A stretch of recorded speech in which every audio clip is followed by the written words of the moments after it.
have to be like one of the biggest stars of this Comic-Con because people just won't stop talking about this movie. This is the movie of the summer, I would say. So can you tell us a little bit about how that experience is for you at this point?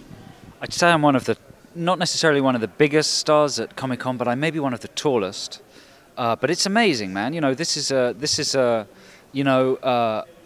small British movie. You know, it cost us £8 million to make. We always dreamed that it would kind of take off, but we always kept our expectations low. So to be here and to have this response is amazing. It's like a dream come true. It's fantastic. Well, and now there is a scene in the end of this movie that is so iconic with him running down the hallway with that thing on his back and these creatures chasing him. I want to know, how did you construct that scene, choreograph it, and what kind of chills went up your spine when you saw that in the editing room? I mean, did you just know that was the money shot of the movie? It was one of the first images in my head when I wrote the script. And it was one of the images that inspired the design of the creatures. And a lot of people on the production tried to dissuade me from doing it. In fact, up until the final cuts, some people were telling me to run the scene in normal motion, but I completely stuck to my guns. And we really pushed the effects people. You know, everyone worked really hard to make those shots work.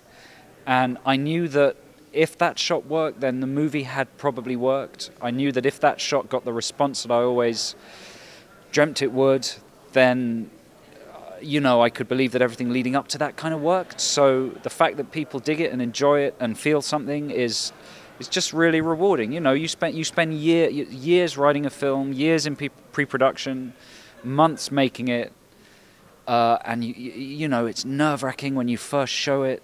So to get this response, like I say, is fantastic, you know. And his name is John Boyega, the hero in the movie. His name's what? Boyega, John Boyega. It's easy to remember because it's like John Boy Walton. Yes. John Boyega. Boyega, I said it wrong. I was going to try to get it right, but I don't know. But that shot we're talking about, it is equal parts you and then this kid who just knocks this movie out of the park. I haven't seen a performance like this in a long time.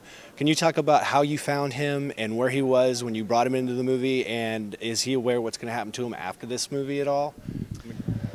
Well, he's something special, John Boyega. You know, we saw 1,500 kids for this movie, and, you know, I'd never made a feature before, so I didn't know about the science of casting.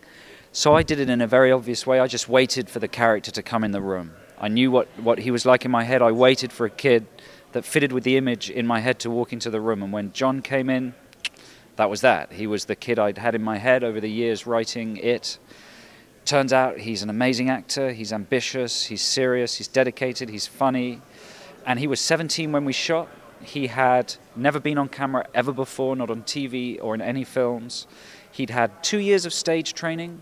We saw him in a play in North London. He was on stage for 10 minutes, and he kind of, you know, blew everyone else on the stage away. And we were lucky to have him. I feel lucky to have this kid in my film. I think he's going to be a huge star. I'm privileged that he agreed to be in the film, and that this is his first film is cool, you know. I mean, he's amazing. He's going to go places, I think. But all of the kids are great in this movie, and one of the things that's hard to watch about the movie is that you actually don't treat this like any other movie I've ever seen. You don't mind letting some of these kids, you know, go away. How tough is that for you when you're in love with those characters and you kind of have to make them disappear? I won't say what happens to them, where they go, but it wasn't that tough. It was fun. Yeah, I never really thought about that. You know, for me, movies aren't real. They're a place where you can do things that you wouldn't do in real life. You know, I love splatter on screen, but I can't watch a real injection because I know the difference between fantasy and reality, and I think most kids do as well. I think it's something you learn when you're very young.